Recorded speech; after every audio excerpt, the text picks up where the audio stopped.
E aí pessoal, tudo bem? Aqui é o professor Rafael Gato do site Geografia para Concursos e essa é a nossa primeira aula de uma série de aulas voltadas para o concurso da ABIN.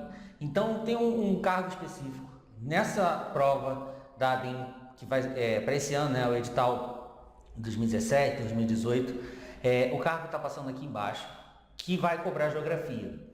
Muitos alunos, muitos espectadores, né, vamos pensar assim, do meu canal, do meu site, mandaram e-mails, mensagens pedindo para que eu gravasse algumas aulas sobre a ABIN e aqui está a primeira delas, tá? Essa primeira aula eu vou tratar sobre 3 questões que tinha em uma das provas anteriores sobre transportes, indústria e rede urbana. A prova de 2008, eu peço que você assista até o final, porque ali eu tenho uma novidade para vocês que vocês vão gostar muito. E essa novidade é relacionada não só a essas aulas, mas a outras aulas que eu vou colocar aqui no meu canal, vou estar postando no meu site, no meu Facebook, etc. Então, por favor, assista ela até o final, que você vai gostar muito dessa novidade. Eu gravei a aula no meu computador e agora vamos lá para ele. Bom, então a gente vai resolver 3 questões, né, como eu tinha falado, que caíram na prova de 2008 da ABIN. E essas questões vão ser 53, 54, 55. Se você pegar as provas anteriores, né, e tentar relacionar essas 3 questões com o edital de 2007, você vai encontrar o seguinte, que vai estar cobrando geografia do Brasil, tá? E aí você tem que ter em mente esses 3 conteúdos, que seria o processo de industrialização e suas repercussões na organização do espaço, a estrutura urbana brasileira e as grandes metrópoles, e a integração entre indústria, estrutura urbana, rede de transportes e setor agrícola no Brasil. Então, tenta focar o seguinte, quando você for estudar as provas anteriores, você precisa saber, lógico, do que aquela questão está falando. E, para que você saiba o que aquela questão está falando, você precisa ter em mente quais são os conteúdos que aquela questão está cobrando de acordo com o edital. E saber, lógico, né, falar sobre aqueles conteúdos, saber, não falar exatamente, né, mas saber do que se trata aqueles conteúdos. E aí, quando você pegar o texto, né, geralmente as questões ela vêm em seguida de um texto, ou pode não vir seguida de um texto. Às vezes vem falando acerca, por exemplo, da questão agrária no país, responda as questões abaixo. Né? Pode ser que venha assim. Agora, se ela vier com texto, e quando você lê as questões, né, as perguntas, você tem que saber, pô, ele está tratando disso. Mas muitas das vezes na geografia, o que você vai observar? Por exemplo, a questão industrial e a questão urbana, elas estão praticamente ligadas. Então você tem que saber sobre os 2 assuntos.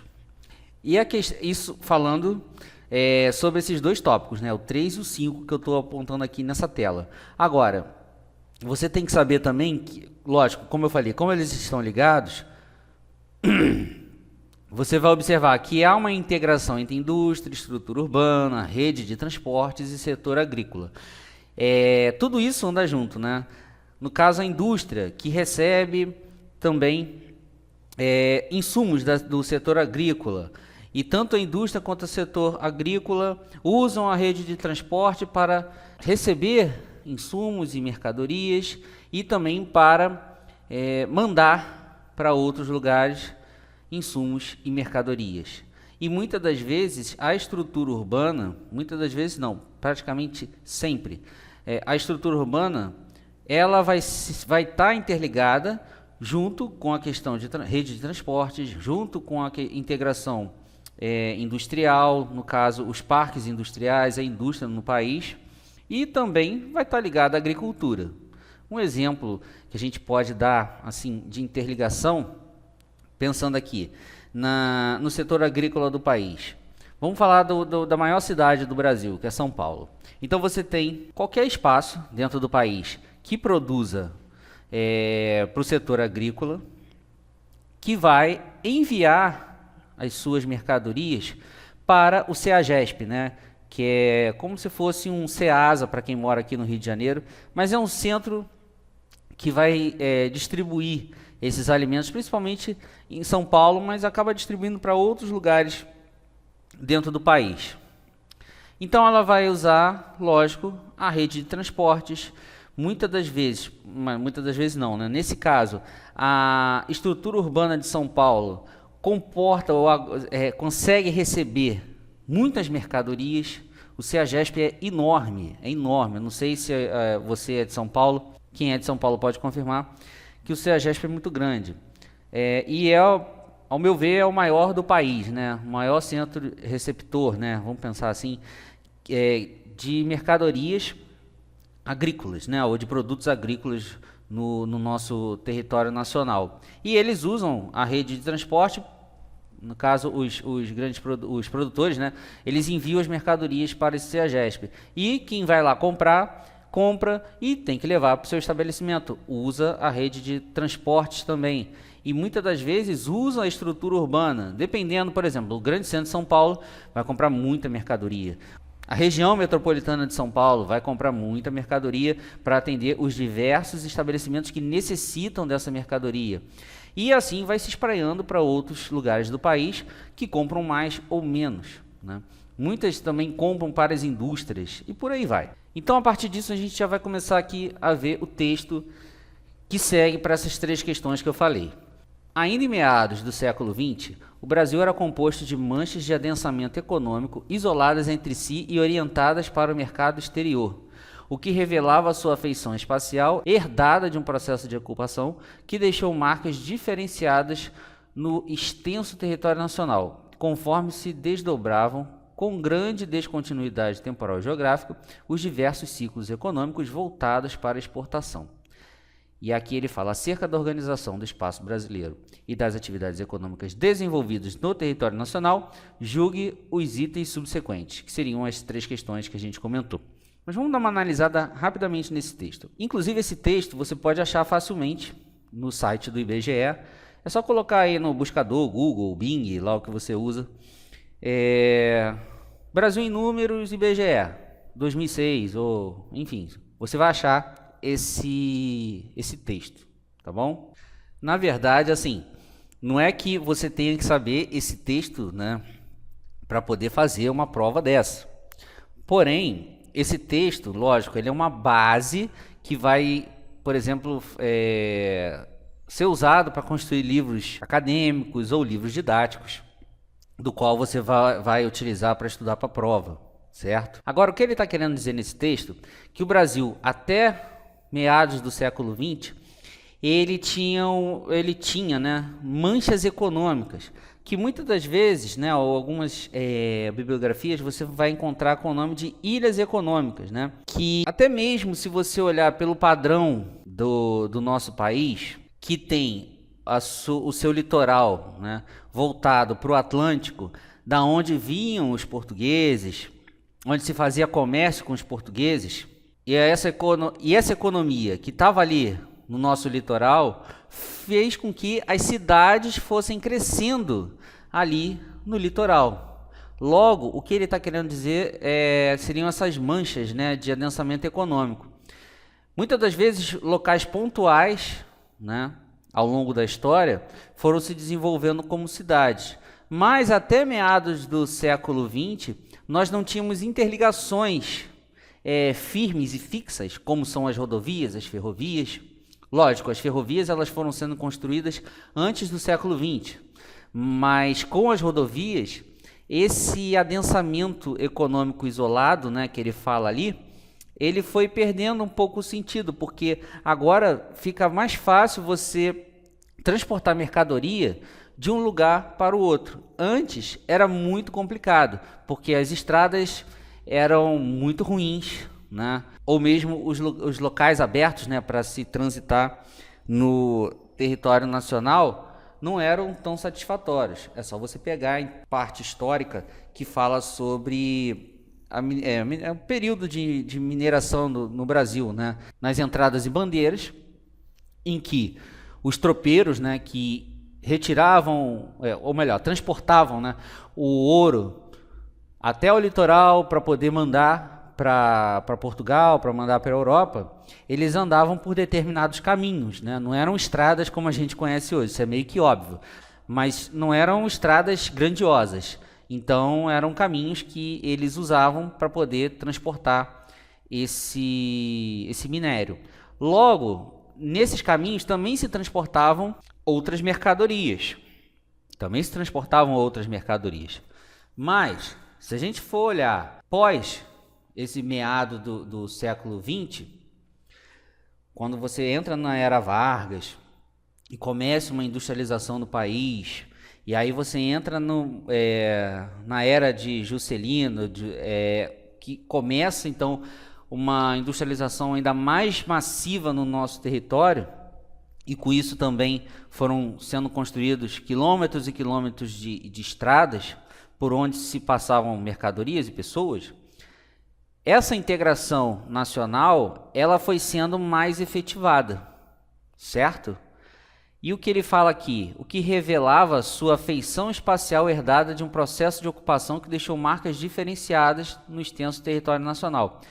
É o que ele vai estar falando, né? Antes, a gente tinha um determinado adensamento populacional e de cidades no Nordeste, por conta do comércio com a cana-de-açúcar. Quando entra em declínio, e aí começa o comércio do ouro aqui na região Sudeste, e isso vai fazendo com que as cidades aqui também vão crescendo, né? E outros pontos do país tinham-se determinadas economias, mas eram algo bem menor do que nos espaços onde os produtos comercializados, né, ou cana-de-açúcar, ou ouro, ou café, como qualquer um desses que você observar, você vai ver que o adensamento é menor, até porque os produtos eram de menor valor também. E o adensamento foi, como ele fala aqui, né, de ciclos econômicos voltados para a exportação, é por conta, lógico, de todo o comércio que se fazia com a Europa. Então, na nossa região litorânea, onde tinham alguns pequenos portos, de onde chegavam mercadorias para cá e nós enviávamos mercadorias para lá, era onde você ia encontrar, lógico, um maior adensamento populacional, além de você ter também uma maior movimentação econômica, exatamente porque, por exemplo, se a gente for pegar aqui o Rio de Janeiro, que foi a capital do país, aqui você tinha o centro político e o centro econômico, então o porto do Rio de Janeiro era muito movimentado, e movimentado principalmente para, vamos pensar, entre aspas, despachar mercadorias que eram produzidas aqui no nosso país. Mas com a industrialização, a coisa muda de figura relacionado ao nosso território. Porque você vai ter, então, as rodovias, as ferrovias em menor escala, mas as rodovias, para poder fazer com que a circulação de mercadorias dentro do território nacional pudessem ser mais volumosas, vamos pensar assim. E com isso você também vai ter o crescimento das cidades e a interligação dessas cidades dentro de uma hierarquia urbana. Aí vai entrar então o tema sobre urbanização, né? Sobre estrutura urbana no país. Então perceba que está tudo interligado. No caso, a história do Brasil relacionada aos ciclos econômicos, né? E também os espaços, né, que eram chamadas de ilhas econômicas. Você entra num período industrial que faz com que aumente o número de estradas, né? Consequentemente, a industrialização foram aumentando o número de estradas e foram também se adensando as cidades no país. Além de interligar as cidades no país, você também teve o aumento do número de cidades que foram surgindo ao longo dessas estradas, rodovias, etc. Tudo bem? Então, agora vamos analisar as questões relacionadas a esse texto. Sobre a feição espacial herdada de um processo de ocupação, a industrialização promoveu a desconexão entre as regiões brasileiras, acentuando a supremacia econômica do Sudeste. Bom, essa questão, se você olhar no gabarito, lógico que você vai ver que ela está errada. Mas não basta você saber que ela está errada e não saber, por exemplo, por que ela está errada. E não é assim que se faz prova. prova que o CESP prepara ou qualquer outro concurso público, por exemplo, da FGV ou da Sesgran Rio ou qualquer outra. Você tem que saber por que ela está errada, exatamente para que você tenha mais certeza e firmeza na hora de responder. Isso faz com que você ganhe tempo e, lógico, que você ganhe uma questão. E se tratando de CESP, você sabe que é problemático você errar uma questão. Então, que você tenha certeza na hora de marcar a alternativa. E para ter essa certeza, é necessário que você estude as questões e saiba exatamente por que ela está certa e por que ela não está certa. Logo, essa questão, a gente pode ver o seguinte. Quando ele fala aqui que a industrialização promoveu a desconexão entre as regiões brasileiras, está errado por tudo aquilo que a gente falou anteriormente. Exatamente porque as indústrias ajudaram, né, numa sequência histórica e temporal, a construção de rodovias para a circulação de mercadorias. Isso fez com que as cidades, além de serem criadas, as que já existiam, aumentassem então o seu tamanho e a sua importância dentro do território, né? Então é aquela coisa, o Sudeste, nesse caso, né, que ele fala aqui, aumentando a supremacia econômica do Sudeste. Exatamente por conta do Sudeste, historicamente, junto com o ouro e depois com o café e junto com a indústria, ele, lógico, teve uma supremacia econômica porque o dinheiro praticamente estava concentrado aqui. Se a gente for pensar também, a capital do país se encontrava no Sudeste até um determinado momento da história. Porém, outras cidades, né, dentro do território nacional foram crescendo, porque ao longo da história, né, depois dos meados, como ele fala ali, do século XX, a capital trocou de lugar, foi do Rio de Janeiro para Brasília. Isso fez com que a integração do território, junto com depois os projetos dos governos militares, aumentasse, então, o número de ocupações em outros pontos entre centro-oeste e norte do país, a construção de estradas, o incentivo de ocupação da população nessas outras regiões, além também de projetos de indústria, como, por exemplo, foi a criação da Zona Franca de Manaus e por aí vai. Logo, você teve ali mais uma conexão, aumento de integração entre as cidades que estão nas diferentes regiões brasileiras.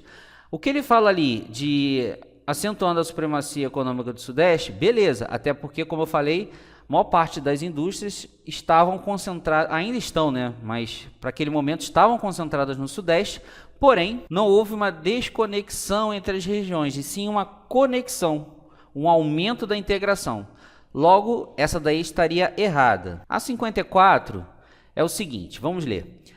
A grande descontinuidade temporal e geográfica mencionada no texto aplica-se pelo processo de ocupação territorial em que foi privilegiada a atividade agrícola espalhada nas diversas regiões do país. Bom, ela está errada, mas por que ela está errada? Porque é o seguinte, a grande descontinuidade temporal e geográfica dentro do nosso território, ela não foi feita de forma espalhada nas diversas regiões, e sim na forma concentrada.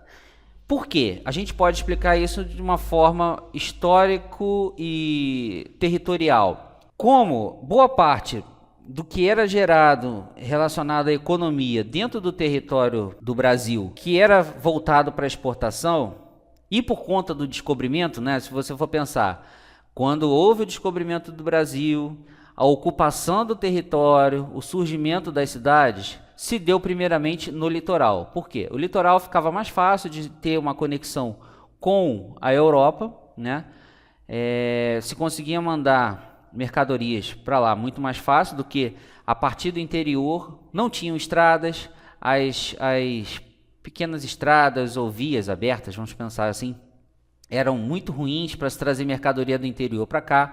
Foi havendo uma ocupação no país? Sim, mas a maior parte das atividades agrícolas, né, no lugar de espalhadas, elas foram concentradas em determinada área do país. E essa área é o litoral. Ah, mas se você não estiver acreditando nisso que eu estou falando, basta você pegar um mapa de concentração populacional que o próprio IBGE oferece. Você vai ver que boa parte da população brasileira se encontra no litoral.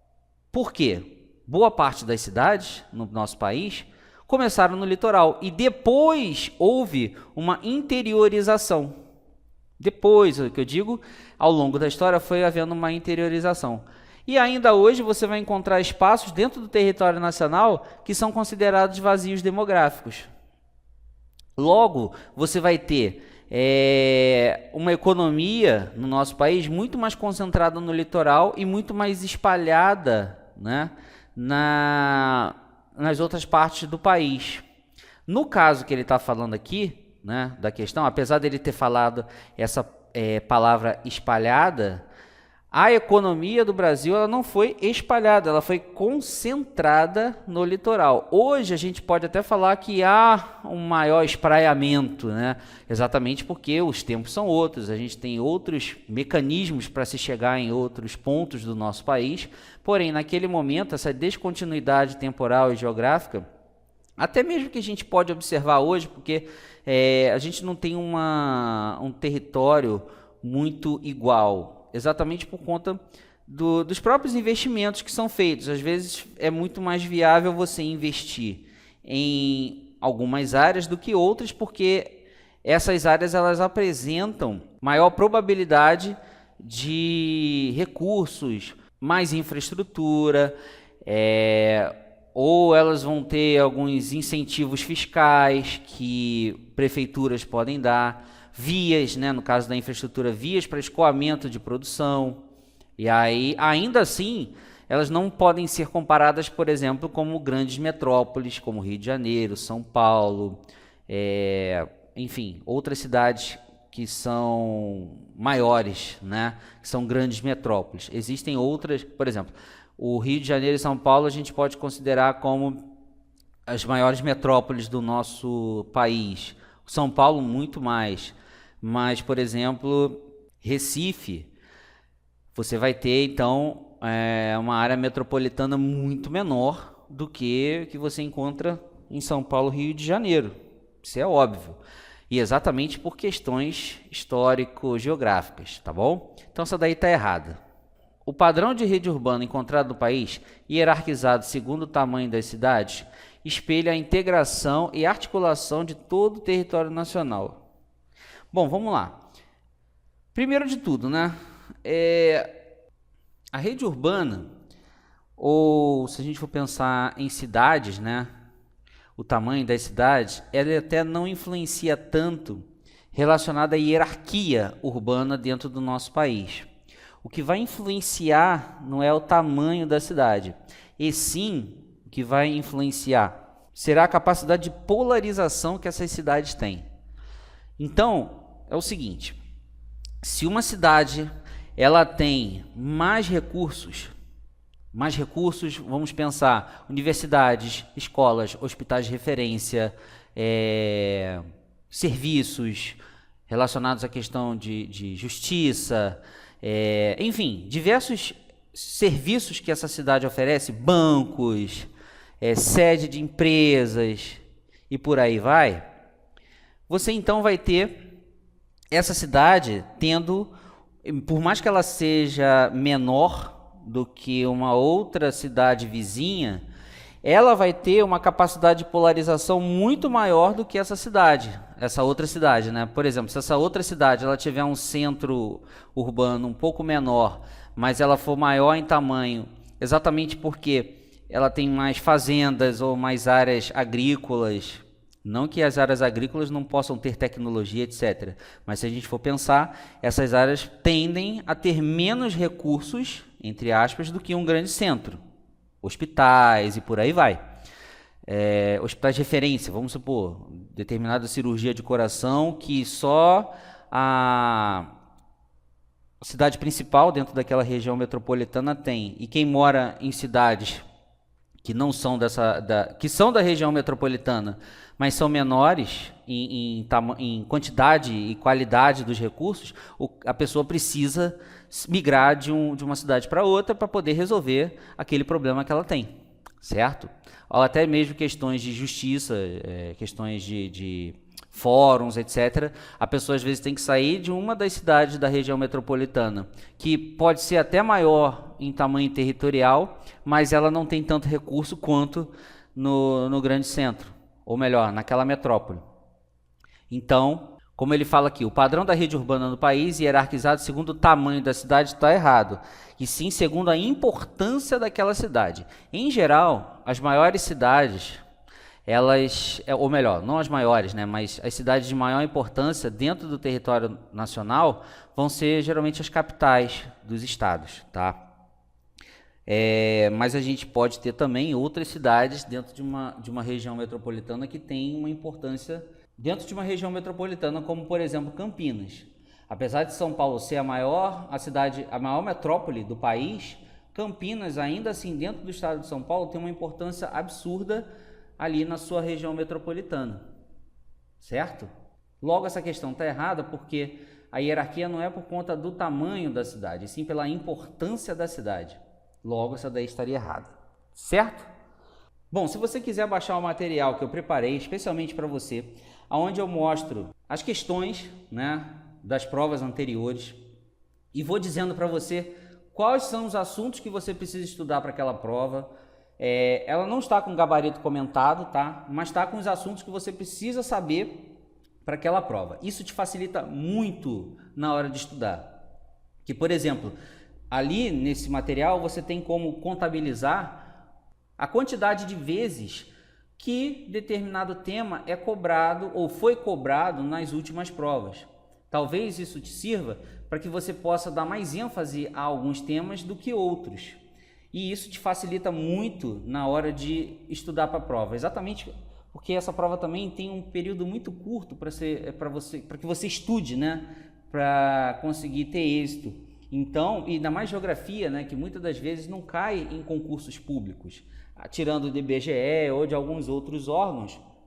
A ABIN é uma das que cobram, né, ou melhor, a prova da ABIN cobra geografia e vai cobrar esse ano de 2017. Então, esse material é muito interessante para você que vai fazer então a prova, né? E a sua prova vai cobrar geografia. Não são todas as provas da ABIN, tem uma específica que vai cobrar geografia. E você que vai fazer essa prova precisa saber estudar geografia para a prova, exatamente para que você ganhe tempo. Então esse material ele já está condensado, tudo direitinho, para que você possa então fazer o download em PDF desse material. Basta você clicar no link que está aqui embaixo, se você estiver assistindo pelo YouTube, ou que está aqui em cima, se você estiver assistindo essa aula pelo Facebook, ou no meu site, né? Se você estiver assistindo essa aula no site, tem um link aqui embaixo que você pode fazer então o download desse material. Tudo bem? Se ficou alguma dúvida, basta com que você escreva para mim. Se estiver vendo pelo YouTube, escreve aqui nos comentários, ou no Facebook também aqui nos comentários, ou você manda um e-mail para mim para rafael@geografiaparaconcurso.com.br e eu vou ter o maior prazer de responder a sua dúvida. E ainda relacionado a essa questão de estrutura urbana, grandes metrópoles, eu tenho uma outra aula especial para você que eu gravei sobre redes e hierarquia urbana. Basta que você também me mande um e-mail para rafael@geografiaparaconcurso.com.br e eu vou enviar essa aula para você. Tudo bem? Então, um grande abraço e até a próxima aula. Tchau, tchau.